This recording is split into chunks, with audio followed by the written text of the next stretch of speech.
So I live in not so sunny today, Edmonton, Alberta, Canada. It's snowing, cats and dogs, whatever you can call it. And, you know, my job is to diagnose cancers. My passion is to teach health. Today, we're going to be talking, yes, I'm a very, very proud life antiger. Today, we're going to be talking the power of NRF2. I will elaborate, and we're only going to concentrate on one product. And I have exactly 27 minutes because there will be another presentation. So let me start sharing the screen. All right. So guys, now, this war is very near and dear to my heart with my family, both in Russia. Not that I have a family in Ukraine. I have friends and very close friends, families there. It touches my heart deeply. I'm affected. What does that mean? I'm stressed. So that stress, look what it does. Look what it does to my cells, my system. Okay, it's going to increase different hormones. You've heard of it: stress, cortisol, increase insulin. What does it lead to? Okay, well, it's going to lead to, as you see, I need to move my slide a little bit so I can see. It leads to something that is called fat. It definitely leads to decrease of the immune system. And it leads to something that is called oxidative stress. And for some reason, my slides are not advancing. They are. So basically, what is oxidative stress? Is it bad? Well, actually, oxidative stress, which is an accumulation of free radicals. Free radicals, they are like very angry molecules or something, and they are thieves. They want to steal because they're missing something. They're thieves. They're missing an electron. They want this electron back. So when they're stealing this electron, they're stealing it from anything on their way. Whatever they're stealing on is going to be oxidized. Now, a little bit of oxidative stress is a very good thing. You go work out, that's oxidative stress. A little bit of an excitement, it's oxidative stress. That's normal. That stimulates proper metabolic processes, and everything in our cells, when we are healthy, is in balance. And we're going to talk about it. Now, too much of those free radicals, too much of the stress is going to lead to oxidative stress that is too much for the cells, and it's overwhelming for the cells. And the analogy is the apple that is going to shrivel, that is going to rust, that is going to age.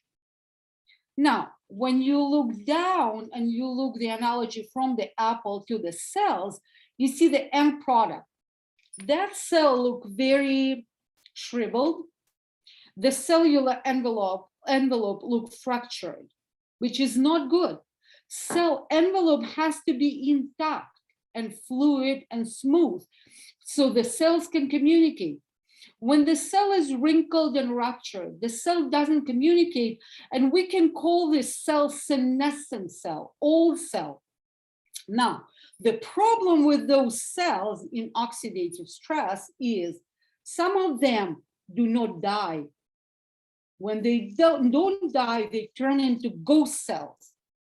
These are all dysfunctional, delinquent, debilitated cells. So we need to get rid of them, or we need to know how to take care of them. So hopefully my next slide is going to work. It's not. Let's move it this way. Now, I told cell in normality. I told you it's a balance. So let's do the analogy. As you see, there's an orchestra. And the orchestra plays different instruments. The interesting thing is if there is no conductor, even the instruments are all intact and handy dandy, even if it's a Stradivarius, if there is no conductor, there will be a cacophony. There will be not a symphony. There will be a noise. So this is the same analogy with a cell. Cell doesn't have one conductor. Cell has multiple conductors. One of the conductors of the cell is called NRF2. Read this slide. It's a master regulator of more than 200 cytoprotective genes. I specifically gave you the references because I'm utilizing some papers, some scientific validation. More than 200. What does it mean, cytoprotective gene? Cyto, cell. Obviously, protective is those genes are protecting my well-being.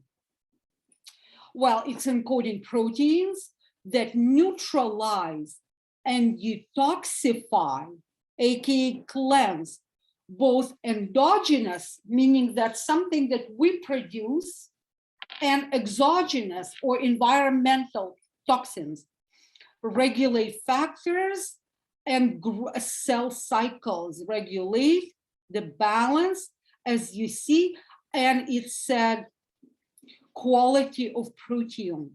Proteins, basically enzymes. Again, please forgive me, I guess my cat is going bananas. That kind of thing. So let's move on. That's the importance of NRF2. Now, let's see the protection in few systems. Again, I'm borrowing the slides. Cytoprotective genes. Today I'm not talking about them in particular, just going to mention one amongst others, maybe a couple. Glutathione. Start looking into glutathione and start looking at this master antioxidant of the cells. Protection of our epithelium, of our lining of the lungs from cigarette smoke. Prevention is the key. Prevention of chemical carcinogens. Skin protection from some harmful lights. Protection from stress-induced ischemia meaning the lack of oxygen. Again, protection of our pancreas. Prevention of noise-induced hearing loss, very important. NRF2 is very important in that protection. Now, Dr. Paul Talalay was one of the grandfathers and godfathers of NRF2. Before we get into detoxifying enzymes, I already mentioned glutathione. I won't be going too far. Look at this. Look where we are. There is nothing till about 2004, and then there is a very, very deep, very, very sharp and a peak and spike, steep spike. In fact, today I was on the first virtual NRF2 conference, kind of similar ones that I have attended 3 times. I have attended 3 out of 5 world NRF2 conferences. So unfortunately, I didn't go neither to London nor to Japan or Spain. I was at home at work, actually, being on Zoom. Unbelievable. How does NRF2 work? And today we're only touching normality. How does it work? NRF2, that conductor, that master regulator of cellular health, it sits quietly and it is bound. It's inactive. It's not going to waste its energy. It's not going to waste cellular energy when there is no need.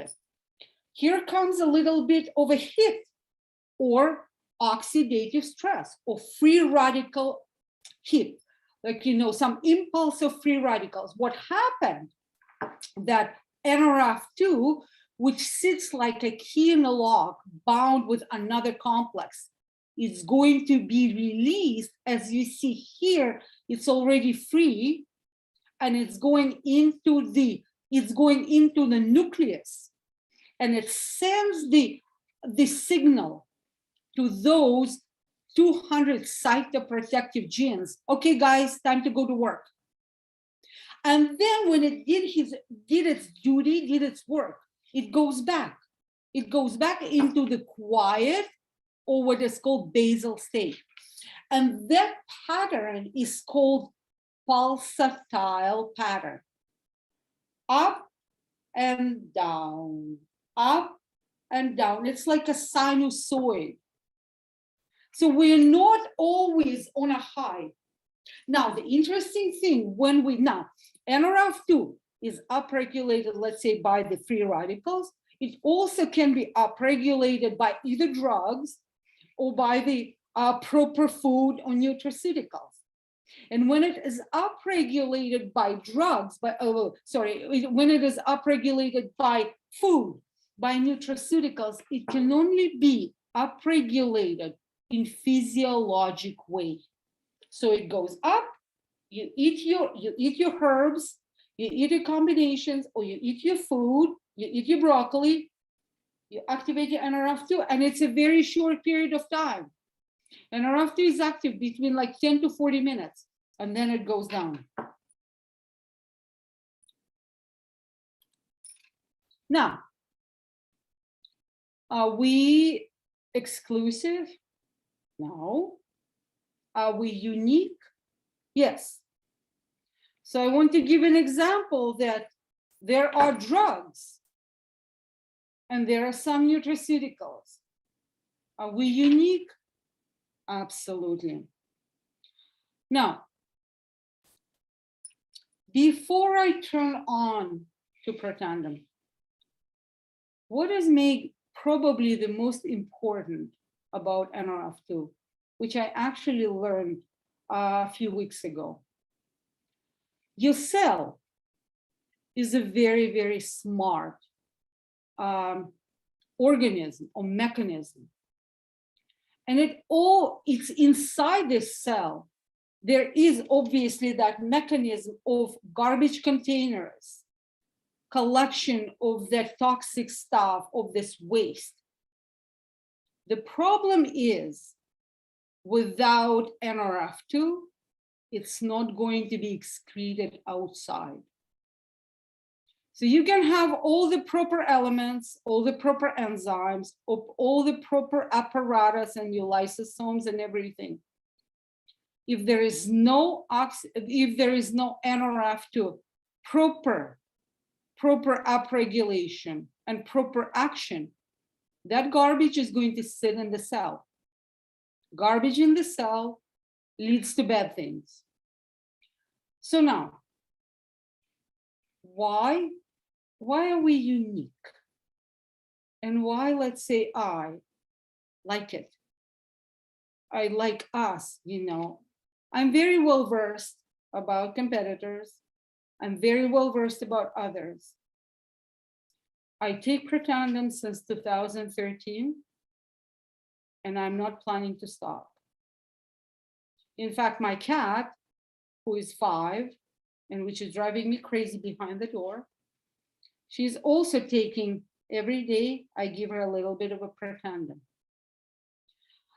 Now, why do I like it? I like simplicity. So Protandim, which is an NRF2 synergizer. Listen to the word, NRF2 synergizer. So what is it? How is it synergized? It is a synergy of 5 ingredients. That's it. The simplicity. The body, the cells like simplicity. The body does like complexity. Now, when you start stripping it and you start evaluating every root, every nutrient, every one of them is a super ingredient. Milk thistle, beautiful, very well known in liver health. Bacopa, it's a herb that is very well known For people who experience anxieties, it is also one that is going to stimulate serotonin production. And we know that serotonin is a neurotransmitter of calmness and happiness, amongst others. Ashwagandha. Trust me, I need a lot of ashwagandha now, but I take this guy. Ashwagandha is an adaptogen. It doesn't stimulate, it takes care of adrenals, calms down adrenals when it needed to be calmed down, maybe stimulates adrenals when they need to be boosted. Unbelievable herb, root actually. Green tea. Everybody knows, if we start talking about the benefits of the green tea, let me tell you, just drink your green tea. It is so good for our health. And again, turmeric. My colleagues, they usually make fun of my fingers because it has an orange color. Because I actually, in my salads, I use raw turmeric. But for this, we are using the extract. All of these herbs, they are used as an extract. So the extract of turmeric is used with the most active ingredient, which is called curcumin. Again, turmeric, when you start researching it, the applications for health and ill health are tremendous. Now, the thing is, I told you it's an it's actually not an NRF2 synergy, it is, but the science, the research that was done, it was done on something that NRF2 stimulates. NRF2 activates SOD, superoxide dismutase, one of the antioxidant enzymes. So what was discovered, that the synergy, the combination of this of this 5 created the 18-fold increase in the expression of this antioxidant gene SOD. Now, it's interesting. For me, everything has to be proven.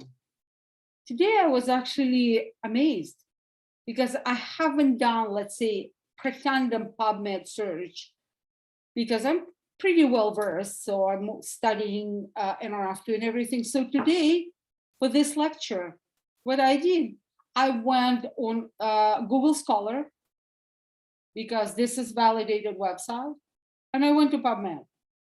So when I did Google Scholar, PubMed, and Pretendum, I put in the search box. Guess what? There are 229 results. So 229 papers either use Pretendum as the main part of the study, or referenced it. And on PubMed or National Institute of Health Digital Library, when you search Pretendum, 28 studies popped up, which is amazing because this is a validation. Again, so this is my validation when I compare myself to the competitors.